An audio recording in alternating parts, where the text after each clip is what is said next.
अस्सलाम वालेकुम दोस्तों। बिटकॉइन बहुत बुरा क्रैश हुआ और अब उसके बाद जो है हम एक रिकवरी का फेज़ देख रहे हैं।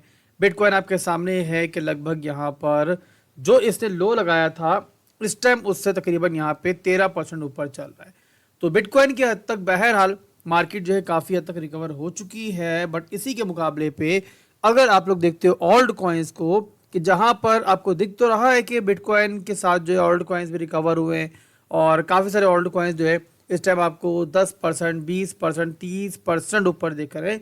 बट यहाँ पर ये समझने की आपको ज़रूरत है कि वहाँ पे जो रिकवरी आपको दिख रही है वो यहाँ पे सिर्फ और सिर्फ परसेंटेज के अंदर दिख रही है। अदरवाइज ज़्यादातर ओल्ड कॉइन जो है ना अभी यहाँ पर नीचे ही गिरे हुए हैं, सिवाय कुछ ओल्ड कॉइन्स को छोड़कर, कि जो यहाँ मार्केट के कुछ बड़े नाम हैं जिनमें बीएनबी शामिल है, जो कि एक नया ऑल टाइम हाई अपना स्कोर कर चुका है। यानी कि जो डंप हुआ था सारा का सारा यहाँ पे साइड पे रह गया है और अब यहाँ पे दोबारा एक नया ऑल टाइम हाई जो है बीएनबी में मिला। और बीएनबी की हद तक और बाइनेंस की हद तक तो बहरहाल मेरा ख्याल है कि आप समझ चुके हो कि ये जो है ना मार्केट के बहुत बड़े मैनिपुलेटर हैं, बहुत बड़े ये स्कैमर हैं और इन्होंने मार्केट के साथ जो है ना बड़ी गंदी तरीके से खेला है। और मेरा ख्याल है कोई शक इसमें बाकी नहीं है कि बीएनबी की प्राइस जो भी आपको इस टाइम दिख रही है इससे बहुत हद तक जो है मैनिपुलेशन भी शामिल है। यानी कि वो कहते हैं ना कि हमारी 500 उंगलियां घी में रहे, बाकी दुनिया जाए भाड़ में, हमारी यूज़र जाए भाड़ में। तो बाइनेंस ने वही किया है और मेरा ख्याल है कि आप लोगों ने भी इसका जो है इस बार जो है एक्सपीरियंस लिया होगा। और पर्सनली मैंने खुद आपसे कल डिस्कस किया था कि मैंने बाइनेंस के बहुत सारे बाय ऑर्डर्स लगाने की ट्राई की और मार्केट प्राइस पर बार बार खरीदने की ट्राई की। मुझे पता था कि जो क्रैश आ रहा है, जो डंप आ रहा है, यहाँ पे रिकवरी हो जाएगी और एक अच्छा प्रॉफिट बनाने का मौका है। बट बहरहाल बाइनेंस जो है लोगों को बर्बाद तो किया, उनके स्टॉप लॉस हिट नहीं हुए, उनको लिक्विडेट किया, बट जहाँ पे खरीदने का टाइम आया यानी कि यूज़र जो है अच्छी प्राइस पे अपनी बाइंग वगैरह कर सकते थे, वहाँ पर उन्होंने उनको खरीदने भी नहीं दिया। तो बहरहाल दोस्तों बाइनेंस का आपके सामने और मेरा मशवरा यहाँ पर आप लोगों को यही होगा कि आप जो है ना यहाँ पे ट्राई करो कि कुछ अमाउंट जो है दीगर एक्सचेंजेस पे भी रखो।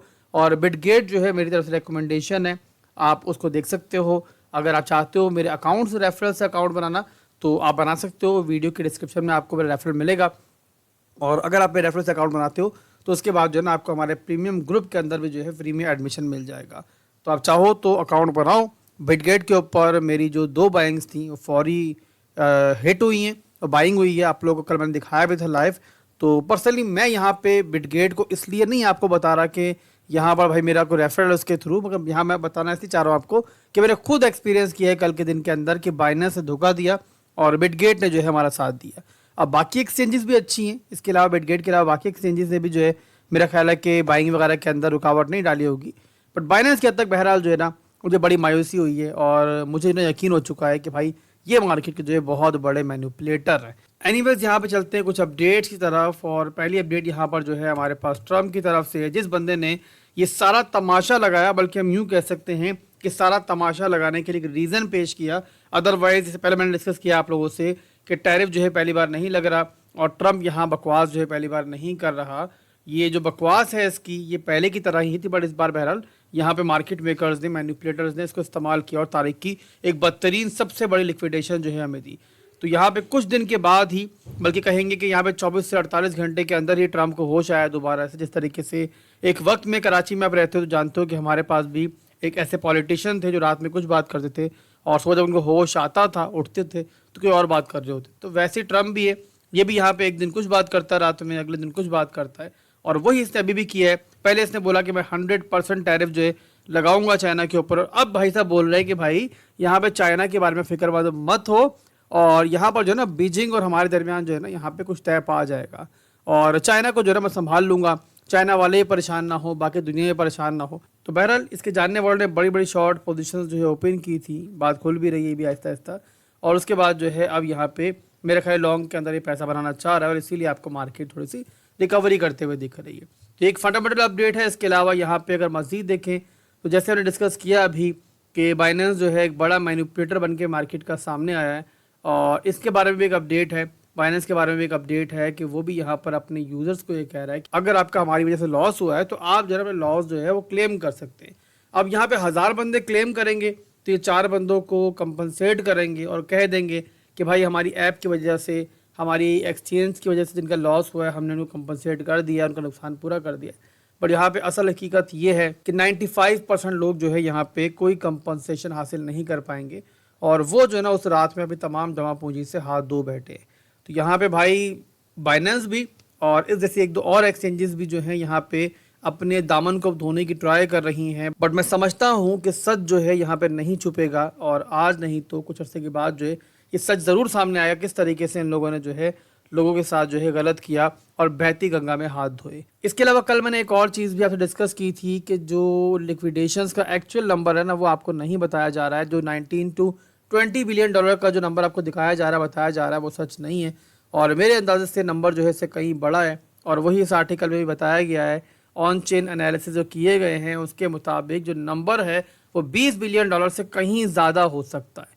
तो बाइनेंस की तरफ से भी और दीगर एक्सचेंजेस की तरफ से भी जो है यहाँ पे जो लिक्विडेशन का असल नंबर है वो छुपाया जा रहा है और इसमें कोई शक नहीं है कि तारीख की सबसे बड़ी सबसे गंदी लिक्विडेशन जो है हमें देखने को मिली और एक बहुत मैसिव क्रैश जो है हमें देखने को मिला जहाँ मार्केट जो है चंद मिनटों के अंदर बर्बाद होती हुई दिखी और बहुत सारे लोगों को इन्होंने बर्बाद भी किया। बहरहाल दोस्तों यहाँ से चलते हैं बिटकॉइन के चार्ट के ऊपर, फर्दर वहाँ पे डिस्कस करते हैं कि अगला मूव मार्केट क्या लेने जा रही है, क्या हो सकता है और उसके अलावा ऑल्ट कॉइन्स को भी उसके बाद देखेंगे कि उनमें क्या चल रहा है। और यहाँ पे एक और चीज़ जो काफ़ी लोग मुझसे पूछ रहे हैं क्या से भाई अगर हमें ऑल्ट कॉइन्स यहाँ पे लेने हैं और अगर हमने इन्वेस्टमेंट करनी है, ज़ाहिर है बहुत सारे लोगों की जो इन्वेस्टमेंट की पावर है वो यहाँ पे स्क्रैच में ख़त्म हो चुकी है, बट जो लोग यहाँ पे इन्वेस्टमेंट करने के लिए सवाल मुझसे कर रहे हैं उन लोगों के लिए यहाँ पे कुछ ऑल्ट कॉइन्स को भी देखेंगे और बताएंगे कौन कौन से ऑल्ट कॉइन्स हैं कि जिनको जो है आप लोग इस टाइम देख सकते हो। तो यहाँ पहले देखेंगे बिटकॉइन को।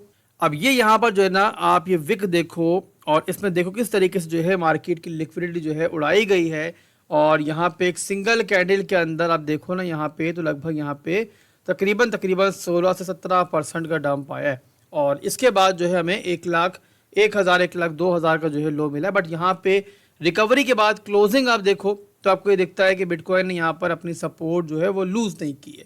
अब ये आपके सामने है सपोर्ट, ये ट्रेंडन की सपोर्ट भी है और ये भी इस टाइम होल्ड है।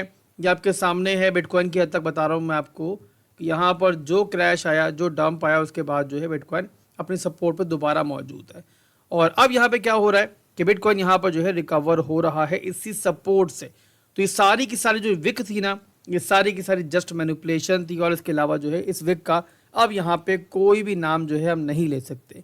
एनीवेज यहाँ पे मेरे भाइयों अगले कुछ दिन में क्या हो सकता है, तो अगले कुछ दिन में जो मैं एक्सपेक्ट कर रहा हूँ वो ये कर रहा हूँ कि बिटकॉइन यहाँ पर जो है ना इस रेजिस्टेंस जो है ना दोबारा रिजेक्शन थोड़ी सी ले सकता है। ये आपके सामने और ये कौन सी बनती है रेजिस्टेंस, तो ये है मेरे भाइयों 1,17,000 के लगभग ये हमारी नेक्स्ट रेजिस्टेंस है और पर्सनली मैं ये एक्सपेक्ट कर रहा हूँ कि बिटकॉइन यहाँ पर जो है ना ऊपर नीचे होकर थोड़ा बहुत ऊपर गया भी तो इस तरीके से दोबारा जो है नीचे आके एक कंसोलिडेशन में रह सकता है, कुछ दिन इस तरीके से ऊपर नीचे होता रहेगा और यहाँ पे दोबारा जो है बिटकॉइन हमें थोड़ा सा नीचे भी आता हुआ दिख सकता है और इस तरीके से हमें कुछ दिन जो है वो गुजारता हुआ दिख सकता है। और यहाँ पे अगर कोई बुरी न्यूज़ आती है दोबारा, कोई यहाँ पे ऊंच नीच होती है दोबारा जो कि पॉसिबल है, ज़ाहिर इतना बड़ा क्रैश है मार्केट में तो इसके आफ्टर इफेक्ट्स भी आ सकते हैं, तो हमें यहाँ बिटकॉइन जो है दोबारा इस सपोर्ट को भी जाके जो है रिटेस्ट करता हुआ दिख सकता है। ओवरऑल बस इतना समझ लो कि कुछ दिन मार्केट अगर आपको इस एक रेंज में इस तरीके से जो है ना ऊपर नीचे होती हुई दिखे, मैं आपको दिखाता हूँ, तो आप लोगों ने यहाँ पर जो है हैरान नहीं होना है। और एक नेचुरल चीज़ है, जब भी इतने बड़े डंप आते हैं इतने बड़े क्रैश आते हैं तो उसके बाद मार्केट जो है कूल डाउन होती है, थोड़ा सा ऊपर नीचे होती है और उसके बाद जो है ना फिर एक्चुअल मूव की तरफ जाती है। तो कुछ दिन आप एक्सपेक्ट कर सकते हो कि बिटकॉइन यहाँ पे रिकवर होके फिर नीचे आके फिर रिकवर होके इस तरीके से एक रेंज में मूव कर सकता है। तो ये हो गया दोस्तों बिटकॉइन और यहाँ पे हमने डिस्कस किया बिटकॉइन के चार्ट को। फर्दर यहाँ पे मजीद बताने को इस टाइम कुछ नहीं है, कुछ होगा कुछ मजीद मुझे दिखेगा, कोई ब्रेकआउट या कोई ब्रेकडाउन दिखेगा तो ज़ाहिर है मैं आपको इंशाल्लाह अपडेट करूँगा। अब रोज़ाना वीडियो बनेगी हमारी। अब इसके बाद चलते हैं कुछ ओल्ड कॉइन्स की तरफ और उनको भी देखते हैं कि डंप से पहले और डंप के बाद जो है उनके साथ क्या माजरा चल रहा है। और यहाँ पे अगला जो हम देखेंगे ओल्ड कॉइन वो है ओल्ड कॉइन की रानी इथीरियम और इसको भी आप देख लो तो यहाँ पे आपको इसमें भी दिख रहा होगा कि एक मैसिव लिक्विडिटी हंटिंग के बाद जो है दोबारा इथीरियम जो है एक रेंज में उसी रेंज में पहुंच चुका है जहां प्रीवियसली ये ट्रेड कर रहा था।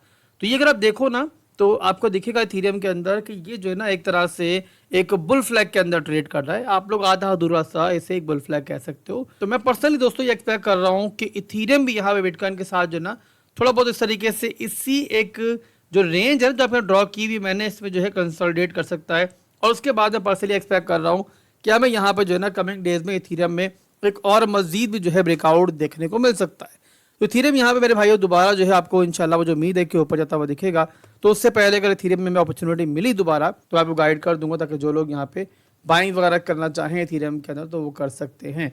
और इसके अलावा यहाँ पे अगला ऑल्ट कॉइन हम देखें तो सोलाना को देखते हैं कि उसके अंदर क्या चल रहा है। ज़्यादातर ऑल्ट कॉइन जो बड़े ऑल्ट कॉइन है आपको दिखेंगे कि वो यहाँ पर जो है ना इतना मुतासिर जो है इस टाइम नहीं दिख रहे हैं, यानी कि जहाँ तक मार्केट गिरी थी उसके बाद अब जो है ना मार्केट थोड़ी रिकवर भी हो चुकी है। कुछ ऑल्ट कॉइन्स की बात हो रही है जो मेजर ऑल्ट कॉइन्स हैं। वैसे आपको सोलाना दिख रहा है। अब यहाँ पे देखो तो जो ये हमारी डेली कैंडल थी ना, इसमें आप देखो तो ये जो गिरना शुरू हुआ था, ये लगभग गिरना शुरू हुआ था $230 की रेजिस्टेंस रिजेक्शन के बाद, और ये गया था लगभग यहाँ पे तकरीबन 150 के आसपास गया था। उसके बाद दोबारा रिकवर हुआ, और अगर अभी आप देखो तो दोबारा चल रहा है इस टाइम ये सोलाना जो है $207 के ऊपर। तो यहाँ पे अभी भी वही रेजिस्टेंस है जो पहले थी हमारी, और ये बनती है लगभग हमारी तकरीबन $220 से लेके $230 की। इसके अलावा BNB है जो मार्केट की सबसे बड़ी मैनिपुलेटर एक्सचेंज का कॉइन है। वो आपके सामने है कि दोबारा भाई डंप के बाद, क्रैश होने के बाद जो इसके होल्डर्स थे, आम होल्डर्स थे, आप जैसे जो होल्डर्स थे, उनको निकालने के बाद जो है अब दोबारा जो है रिकवर भी हुआ है और एक नया ऑल टाइम हाई भी बना दिया है।